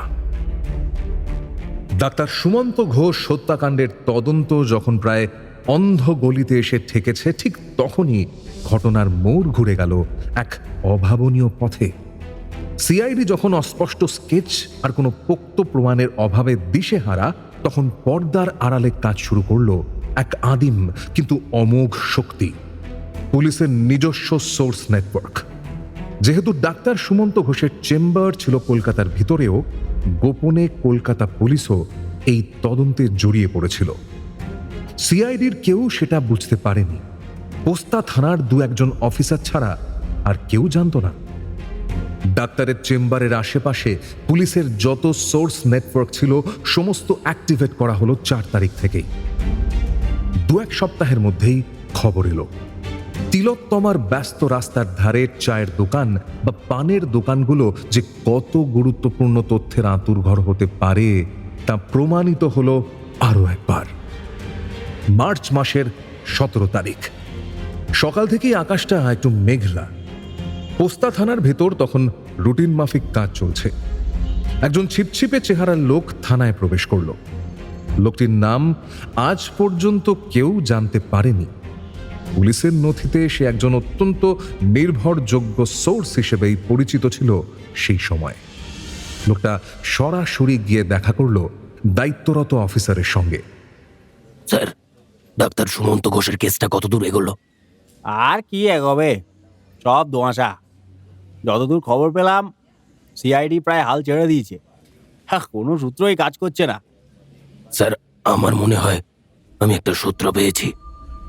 কাল টালা পার্কের ওদিকে একটা চায়ের দোকানে বসেছিলাম, তখন পাশের টেবিলে 2 ছোকরাকে কথা বলতে শুনলাম। ওদের কথা শুনে আমার খুব খটকা লাগলো। কি কথা, ডিটেলসটা বলো তো। সোর্স তখন বর্ণনা করতে শুরু করলো সেই কথোপকথন। ওই দোকানে বসে জগা আর সোমনাথ নিজেদের মধ্যে ফিসফিস করে কথা বলছিল। জগার চোখে মুখে ছিল আতঙ্কের ছাপ। এ সোমনাথ, এ ভাই, আমার খুব ভয় লাগছে রে।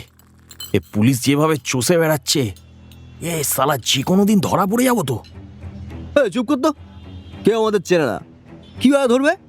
আরে না রে, এ সালা বাবলুদা যাই বলুক, ওই পিসিও বুথের লোকটা যদি আমাদের মুখ চিনে ফেলে, এ সালা আমার তো রাতের ঘুম উড়ে গেছে রে, কি করব? সেদিনের ঘটনা হুবহু বিবরণ করে সোর্স অফিসারকে জানালো। স্যার, ওদের হাব ভাব আর কথাবার্তা শুনে আমার মনে হয়েছে ওরা ডাক্তারবাবুর খুনের সাথে কোনোভাবে যুক্ত। সাধারণ মানুষ তো এসব নিয়ে কথা বলবে না। ডিউটি অফিসার মুহূর্তের মধ্যে বিষয়টি জানালেন ওসি সুমিত প্রামাণিককে। সুমিত জানালেন ডিসি সেন্ট্রাল অজয় কুমারকে। দেরি করার মতো সময় ছিল না, কিন্তু একটা বড় সমস্যা ছিল। সোর্স যদি প্রকাশ্যে অপরাধীদের চিনিয়ে দেয় তবে তার প্রাণ সংশয় হতে পারে। তাই পোস্তা থানার ওসি ইন্সপেক্টর সুমিত প্রামাণিক এক অদ্ভুত কিন্তু কার্যকর পরিকল্পনা করলেন। ডিসি সেন্ট্রালকে তিনি বললেন, আমরা সোর্সকে সাথে নিয়ে ওই এলাকায় যাব, তবে ওর নিরাপত্তার জন্য ওকে বোরখা পরানো হবে। কেউ বুঝতেই পারবে না ও আমাদের লোক। ফোনের ওপাশ থেকে নির্দেশ এলো, ওকে, গো অন। শোনো, ফাইন্ডিংস গুলো আমাকে রিপোর্ট করো। Sure sir. পরিকল্পনা অনুযায়ী 18ই মার্চ বিকেলে পুলিশের একটি দল ক্যাজুয়াল ড্রেসে টালা পার্ক আর পাইকপাড়া এলাকায় নজরদারি শুরু করলো। সোর্সকে বোরখা পরিয়ে পুলিশের গাড়িতে বসানো হলো। সে জানলার কাঁচের আড়াল থেকে লক্ষ্য করতে শুরু করলো রাস্তার মোড়ে মোড়ে জটলা করা যুবকদের। হঠাৎ একটা চায়ের দোকানের সামনে এসে সোর্সের চোয়াল শক্ত হয়ে উঠল। সে কাঁপা কাঁপা আঙুলে ইশারা করলো সামনের দিকে। এই দেখুন স্যার, এই যে ছেলেটা গামছা দিয়ে মুখ মুছছে ওইটাই স্যার। আর ওর পাশে দাঁড়িয়ে থাকা ছেলেটাও। কাল দোকানে আমি ওদেরকে দেখেছিলাম, ওই যে। সুমিত দ্রুত সিগন্যাল দিলেন তার টিমকে। মুহূর্তের মধ্যে পুলিশ ঘিরে ধরল জগা আর সোমনাথকে। হঠাৎ পুলিশের হাতে ধরা পড়ে দুজনেই কেমন ভ্যাবাচাকা খেয়ে গেল। থানায় নিয়ে আসার পর প্রাথমিক জেরায় দুজনেই সব অস্বীকার করার চেষ্টা করছিল, কিন্তু সুমিত যখন ওদের ফাঁসির ভয়ে দেখালো, জগা কান্নায় ভেঙে পড়ল। ওরা কেউই জাত ক্রিমিনাল ছিল না, ফলে সহজেই পুলিশের কথার মার প্যাচে সব বলে ফেলল ওরা। দেখ, একটা খুন তোরা করেছিস, ফাঁসি কেউ ঠেকাতে পারবে না।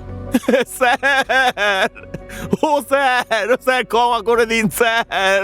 আমি ক্ষমা চাইছি স্যার, আমরা খুন করতে যাইনি স্যার, খুন করতে যাইনি।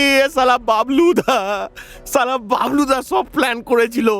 ও সালা বলেছিল তো যে টাকা পাওয়া যাবে, কিন্তু ও স্যার ডাক্তারবাবু আমাদের চিনে ফেলেছিলেন স্যার।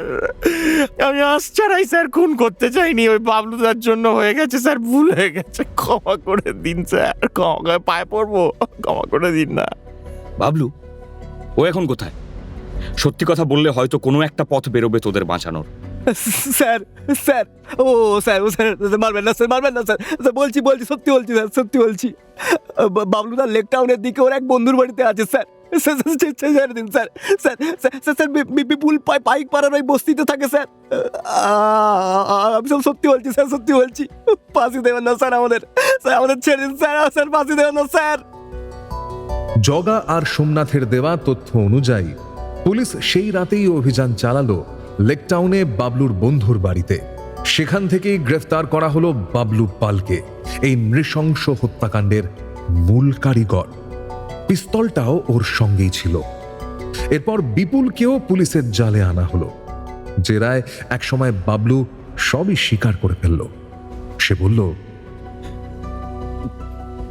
স্যার বিশ্বাস করুন, আমরা কোনো দাগি আসামি নই। অভাব আর দেনার দায়ে আমরা কাজটা করেছি স্যার। বাবার চিকিৎসার খরচ আর গাড়ির লোন মেটাতে না পেরে আমি অতিষ্ঠ হয়ে গেছিলাম। খুব টাকার দরকার ছিল আমার। আমি জানতাম ডাক্তার সুমন্ত ঘোষ অবস্থাপন্ন লোক, ওনার চেম্বারে খুব ভিড় হয়, ওনার টাকা পয়সা আছে। ওখান থেকে প্ল্যানটা আমার মাথায় আসে। কবে থেকে প্ল্যান শুরু করলে? হ্যাঁ, ওই খুনের সপ্তাহখানেক আগে থেকে। প্রথমে আমি বিপুল আর সোমনাথের সঙ্গে কথা বললাম, তারপর জগাকেও দলে টেনে নিলাম। পিস্তল কোত্থেকে জোগাড় করলে? হ্যাঁ স্যার, টাকা জোগাড় করতে মাকে ভুল বুঝিয়েছিলাম আমি। নিউ ব্যারাকপুরে মায়ের একটা জমি ছিল, ওটা আর মায়ের সোনার দুল বন্ধক রেখে 25,000 টাকা তুলেছিলাম। 5,000 টাকা দিয়ে কলকাতার খিদিরপুরে একটা লোকের কাছ থেকে একটা রিভলভার আর 5টা গুলি কিনি আমি। কাজটা করার আগে একটা গুলি চালিয়ে টেস্ট করে নিয়েছিলাম আমি স্যার। ও, তাহলে তো খুনের প্ল্যান করেই নেমেছিলে? না স্যার, না, সত্যি বলছি স্যার, সত্যি বলছি। খুনের প্ল্যান আমাদের ছিল না, আমরা শুধু ভয় দেখানোর জন্য পিস্তল কিনেছিলাম স্যার। তাহলে মার্ডার করলে কেন? খুনের কথা শুরুতে আমরা তেমন কেউ ভাবিনি স্যার। আমরা ভেবেছিলাম ওনাকে নিয়ে গিয়ে কয়েকদিন আটকে রেখে টাকা নিয়ে ছেড়ে দেব, কিন্তু কিন্তু স্যার ও জগাকে চিনে ফেলেছিল, আর আমাদের কোনো গোপন আস্তানাও শেষ পর্যন্ত ঠিক করতে আমরা পারিনি, যেখানে ওকে অনেকদিন রাখা যাবে। তখন আমরা সিদ্ধান্ত নিলাম যে ওনাকে খতম করে দেওয়া ছাড়া আর কোনো রাস্তা নেই। কিভাবে করলে খুনটা? রাত তখন 10টা, 10:30 হবে। আমরা তখন কালীগঞ্জ পেরিয়ে ময়ূরাক্ষীর দিকে যাচ্ছি। জগাই খুনটা করার দায়িত্ব নিল, কিন্তু ও তো আগে কাউকে কখনো মারেনি, তাই খুব ভয় পাচ্ছিল। সাহস জোগাতে ও অনেকটা মদ খেলো, আর আমাদের বলল ওকে জোরে জোরে জোরে জোরে চড় মারতে। ওকে চড় মেরে খেপিয়ে দেওয়া হলো স্যার। আর বিপুল যখন ধারালো ছুরিটা ওর হাতে দিল, জগা ভয়ে ওটা হাত থেকে ঝোপে ফেলে দিয়েছিল। তখন আমি পকেট থেকে একটা ভোঁতা ছুরি বের করে ওর হাতে দিয়ে বললাম, জগা এবার শেষ কর। ওই ভোঁতা ছুরি দিয়ে জগা ডাক্তারবাবুর গলার নলি কেটে দিল, আর পেটে 2টো কোপ দিল। আমি একটা গুলিও চালিয়েছিলাম ওনাকে টিপ করে, কিন্তু সেটা লাগেনি। ছুরি ভোঁতা হওয়ার কারণে ডাক্তারবাবু সাথে সাথে মরেননি। আমরা ভেবেছিলাম যে 2-1 ঘন্টায় মরে যাবে, কিন্তু বুড়ো মরলো না স্যার। বুড়ো তারপর আমরা বডিটা ময়ূরাক্ষীর নদীর চড়ায় ফেলে দিয়ে সোজা কান্দিতে আমার এক জামাইবাবুর বাড়িতে গেলাম। আমাদের সব টাকা শেষ হয়ে গেছিল স্যার, সেই জন্য। 20,000 টাকা এত তাড়াতাড়ি শেষ হয়ে গেল? হ্যাঁ স্যার, খাওয়া দাওয়া করেছি ওই টাকায় কদিন। গাড়ি চালানো বন্ধ রেখেছিলাম, বাড়িতে কিছু টাকা দিয়েছিলাম ওই টাকা থেকে, আর তার উপর পেট্রোল খরচ, এই সব। বুঝলাম। তারপর জামাইবাবুর কাছ থেকে 1,000 খানেক টাকা ধার করলাম। সেই টাকা দিয়ে তেল ভরে কলকাতায় ফিরে এসে বিরাটির কাছে একটা ধাবায় বসে একটু খাওয়া দাওয়া করে খানিকক্ষণ রেস্ট করলাম। ভোরবেলা দমদমে নেমে সোমনাথ আর জগা বাড়ি ফিরে গেল, আর বিপুল আর আমি গাড়িটা রানাঘাটের দিকে নিয়ে গেলাম হাইওয়ে ধারে ধুয়ে রক্ত পরিষ্কার করতে। বিশ্বাস করুন স্যার, আমরা খুনটা করবো বলে করিনি স্যার, আমরা শুধু টাকার। শেষ পর্যন্ত এই নৃশংস হত্যাকাণ্ডের জট খুলল কলকাতা পুলিশের হাত ধরে। সিআইডি যখন অস্পষ্ট স্কেচ আর কয়েকটা ফোন কলের তথ্যের উপর নির্ভর করে প্রায় হাল ছেড়ে দিয়েছিল, সেই সময় পোস্তা থানার ইন্সপেক্টর সুমিত প্রামাণিক তার সোর্স নেটওয়ার্কের অব্যর্থ জালে অপরাধীদের পাকড়াও করলেন। যেদিন 4 অপরাধীকে গ্রেফতার করা হলো, বাবলু, জগা, বিপুল আর সোমনাথ, সেদিনই বিকেলে ডিসি সেন্ট্রাল অজয় কুমার সাংবাদিক সম্মেলনে বসলেন। তার পাশে ছিলেন ইন্সপেক্টর সুমিত প্রামাণিক। ডিসি সেন্ট্রাল অজয় কুমার তার বক্তব্য শুরু করলেন শান্ত অথচ দৃঢ় কণ্ঠে। নমস্কার। আজ আমাদের এই প্রেস কনফারেন্সের মাধ্যমে আমরা আপনাদের জানাতে চাই যে গত 3রা মার্চ ডাক্তার সুমন্ত ঘোষ অপহরণ ও হত্যাকাণ্ডের রহস্য উদ্ঘাটন হয়েছে। আমরা এই ঘটনার মূল 4 অপরাধী বাবলু পাল, জগন্নাথ বিশ্বাস ওরফে জগা, বিপুল দাস এবং সোমনাথ রায়কে গ্রেপ্তার করেছি। এই কেসটা আমাদের কাছে একটা চ্যালেঞ্জ হিসেবে এসেছিল, কারণ খুনের ঘটনাস্থল ছিল কলকাতার বাইরে, মুর্শিদাবাদ জেলার একটি প্রত্যন্ত গ্রাম। তবে কলকাতা পুলিশের দীর্ঘদিনের অভিজ্ঞতা এবং আমাদের নিজস্ব ইন্টেলিজেন্স নেটওয়ার্কের ভিত্তিতে আমরা খুব দ্রুত এই নৃশংস অপরাধের মূল অভিযুক্তদের চিহ্নিত করতে সক্ষম হয়েছি। ইন্সপেক্টর সুমিত প্রামাণিক এবং তার টিমকে আমার বিশেষ ধন্যবাদ। এই অপহরণের পেছনে থাকা প্রতিটি ধাপ এবং অপরাধের মনস্তত্ত্ব এখন আমাদের কাছে পরিষ্কার।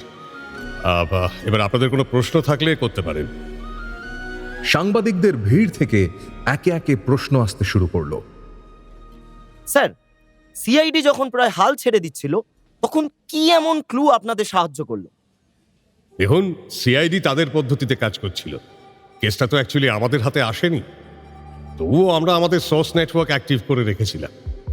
ডাক্তার ঘোষের চেম্বারের আশেপাশে আমাদের সোর্সদের সক্রিয় করা হয়েছিল। আমাদের এই নেটওয়ার্কই মূলত ব্রেক থ্রুটা এনে দিয়েছে।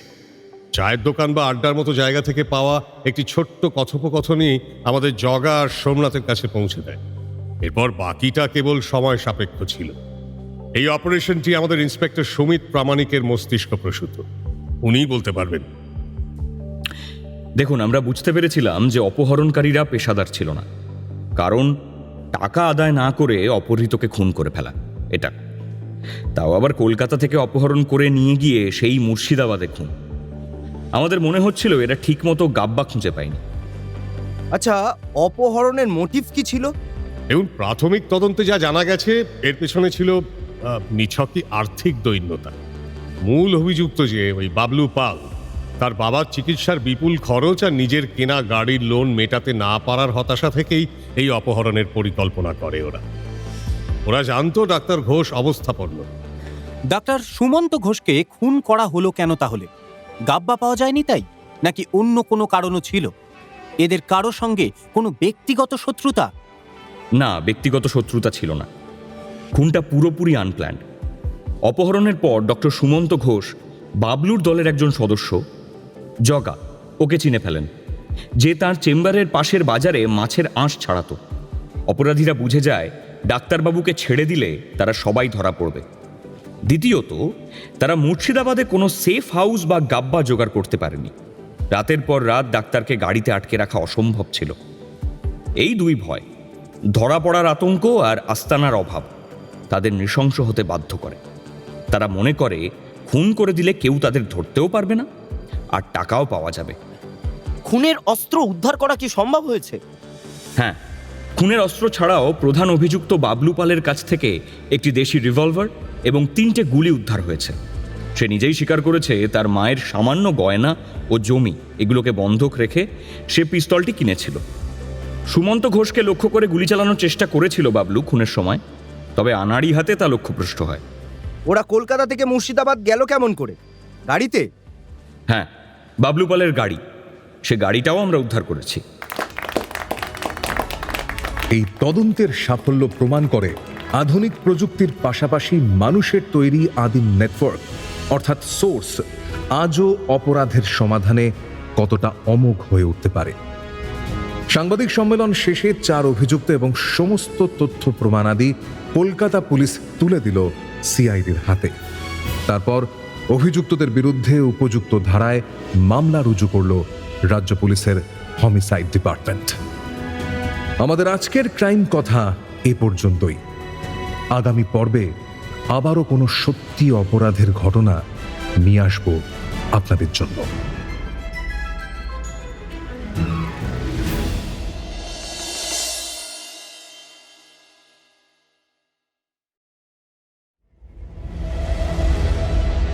মির্চি বাংলা অরিজিনালসের বিশেষ নিবেদন, ক্রাইম কথা কথা।